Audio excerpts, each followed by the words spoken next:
सुप्रभात बच्चों, प्यारे बच्चों। आज की कक्षा में हम लेखक यशपाल द्वारा रचित लखनवी अंदाज नामक पाठ का अध्ययन करेंगे, जिसमें हम सबसे पहले भाग 1 में लेखक की जीवनी एवं सार समझेंगे।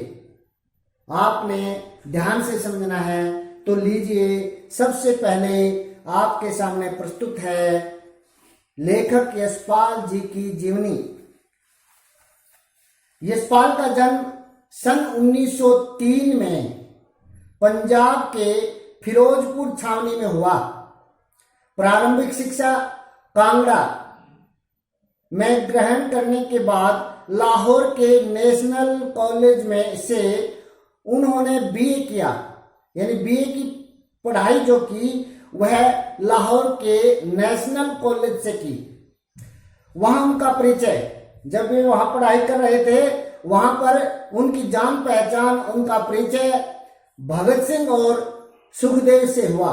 अब ये भगत सिंह और सुखदेव क्रांतिकारी नेता थे, तो इनके साथ संपर्क होने का मतलब क्या है कि यशपाल जी भी स्वाधीनता संग्राम में सक्रिय रूप से भाग लेने लगे, यानी स्वाधीनता संग्राम में सक्रिय हो गए।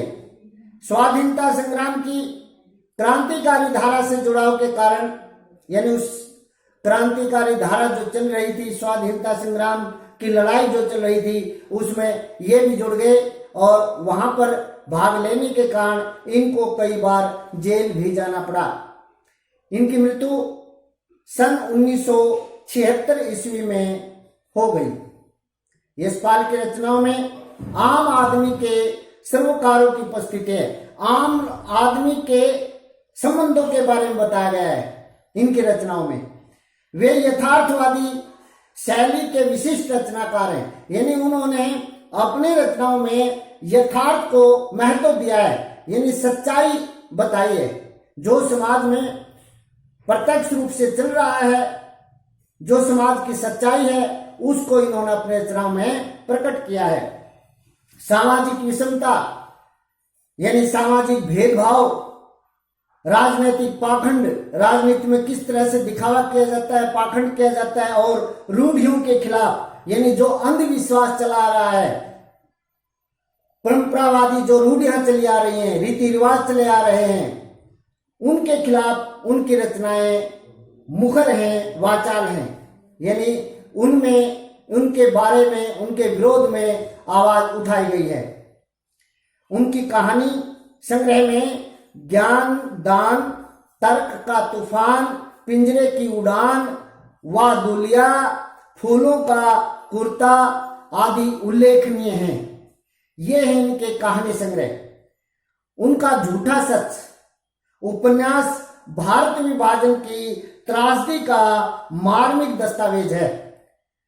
झूठा सच उपन्यास में भारत के विभाजन का, भारत और पाकिस्तान का बंटवारा जब हुआ, तो उस बंटवारे की घटना का, दुर्घटना का वर्णन है।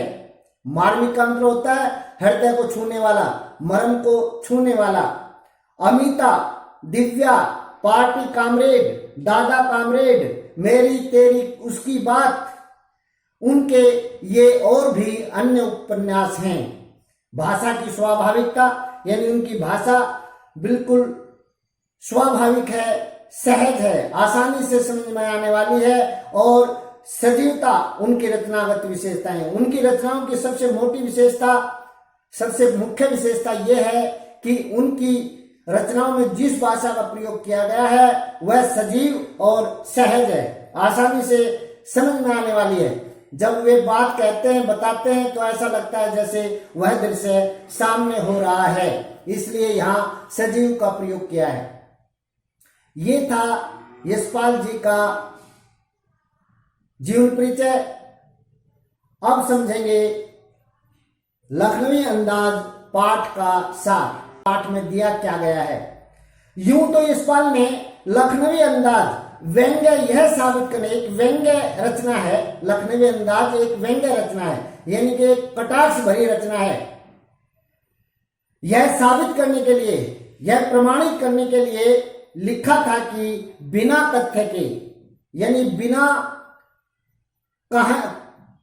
किसी कथन के कहानी नहीं लिखी जा सकती। बिना तथ्य के कहानी नहीं लिखी जा सकती। जब तक पैटर्न नहीं होंगे, कोई घटना नहीं होगी हमारे सामने, तब तक कहानी नहीं लिखी जा सकती। परंतु एक स्वतंत्र रचना के रूप में भी इस रचना को पढ़ा जा सकता है। लिखा तो है कि भाई बिना पात्रों के, बिना घटना के कोई कहानी नहीं लिखी जा सकती, लेकिन इसको हम एक मुक्त कहानी के रूप में भी पढ़ सकते हैं। यशपाल उस पतनशील सामंती वर्ग पर कटाक्ष करते हैं। पतनशील का मतलब है जो गिरावट की तरफ चला जा रहा है, जिसका पतन होता जा रहा है, ऐसे सामंती वर्ग पर। सामंती वर्ग का मतलब होता है बड़े घराने, साहूकार लोग, अमीर लोग, उन पर इस रचना के अंदर कटाक्ष किया गया है। जो वास्तविकता से बेखबर, एक बनावटी जीवन शैली का आदी है।